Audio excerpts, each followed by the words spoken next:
جس نے بھی اللہ تبارک و تعالیٰ کی نافرمانی کی، اللہ تبارک و تعالیٰ نے اس پر کڑا عذاب بھیجا۔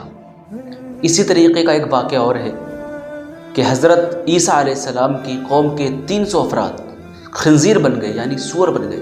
اللہ تعالیٰ نے ان پر یہ عذاب نازل فرمایا کہ ان کو سور بنا دیا۔ اور اس کا واقعہ پورا یہ ہے کہ حضرت عیسیٰ علیہ السلام کے چند حواریوں نے یعنی ساتھیوں نے یہ التجا کی، اے عیسیٰ علیہ السلام آپ اللہ کے نبی ہیں، آپ اللہ سے یہ دعا کر دیں کہ اللہ تعالیٰ ہمارے لیے آسمان سے نعمتوں بھرا دسترخوان نازل فرمائے۔ تو حضرت عیسیٰ علیہ السلام نے ان لوگوں سے کہا کہ اے لوگوں ایسی خواہش مت ظاہر کرو اور اس بات سے ڈرو۔ حضرت عیسیٰ علیہ السلام کے ان حواریوں نے کہا اے عیسیٰ علیہ السلام ہم یہ خواہش شک و شبہ کی بنا پر نہیں کر رہے، بلکہ اس لیے کر رہے ہیں تاکہ ہم جنت سے کھانا اترتے ہوئے دیکھیں اور معجزے کو دیکھ لیں، اور ہم اس جنتی کھانے کو کھائیں تاکہ ہمارے دل منور ہو جائیں اور ہمیں قرب الہی حاصل ہو جائے، اور ہمارا یہ واقعہ قیامت تک لوگوں میں کمال ایمان کا باعث بن جائے۔ تو حضرت عیسیٰ علیہ السلام نے جب ان کی یہ بات سنی تو اللہ تبارک و تعالیٰ سے دعا کی۔ اللہ تبارک و تعالیٰ نے نعمتوں سے بھرا دسترخوان آسمان سے نازل فرما دیا۔ تو جب حضرت عیسیٰ علیہ السلام نے اس دسترخوان کو کھولا تو اس میں طرح طرح کی نعمتیں تھیں۔ سب سے پہلے عیسیٰ علیہ السلام نے ان لوگوں کو بلایا جو فقراء تھے، غریب تھے، اور جو بیمار تھے، اپاہج تھے، اندھے تھے، ان سب کو بلایا۔ سب سے پہلے ان لوگوں نے بسم اللہ پڑھ کر اس کھانے کو کھایا تو وہ سب کے سب شفا یاب ہو گئے، ان کی بڑی سی بڑی بیماریاں ختم ہو گئی۔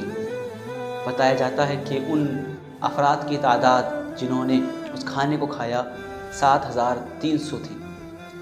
پھر دوسرے دن بھی اسی طرح نازل ہوا اور لوگوں نے کھایا۔ کچھ دنوں کے بعد یہ حکم نازل ہو گیا کہ اب اس کھانے کو صرف فقراء اور غریب کھائیں، مالدار نہ کھائیں۔ جب عیسیٰ علیہ السلام نے یہ اعلان فرمایا تو جو مالدار تھے وہ بہک گئے اور انہوں نے نافرمانی شروع کر دی اور کہنے لگے کہ یہ تو جادو ہے، یہ آسمانی کھانا نہیں ہے، یہ عیسیٰ علیہ السلام جادو کر رہے ہیں۔ انہوں نے نافرمانی کی تو اللہ تبارک و تعالیٰ کو ان کی بات اتنی ناگوار گزری اور ان سب کو خنزیر بنا دیا، سور بنا دیا، اور ان کی تعداد 300 افراد تھی۔ پھر یہ لوگ نالیوں میں گھومنے لگے اور کیچڑ پخانہ وغیرہ کھانے لگے، اور جب اس کی خبر حضرت عیسیٰ علیہ السلام کو ہوئی تو لوگ دوڑتے ہوئے عیسیٰ علیہ السلام کے پاس آئے، اور جو سور بن چکے تھے وہ بھی عیسیٰ علیہ السلام کے پاس آئے۔ حضرت عیسیٰ علیہ السلام ان کا نام لیتے تو جس کا جو نام ہوتا وہ اپنی گردن سے اشارہ کرتا، اپنا سر ہلاتا، لیکن بول نہیں پاتا۔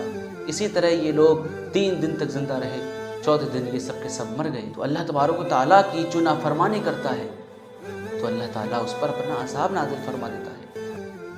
تو ہمیں اللہ سے ڈرنا چاہیے، اللہ کے ہر حکم کی ہمیں اتباع کرنی چاہیے، ہمیں اللہ کی نافرمانی نہیں کرنی چاہیے۔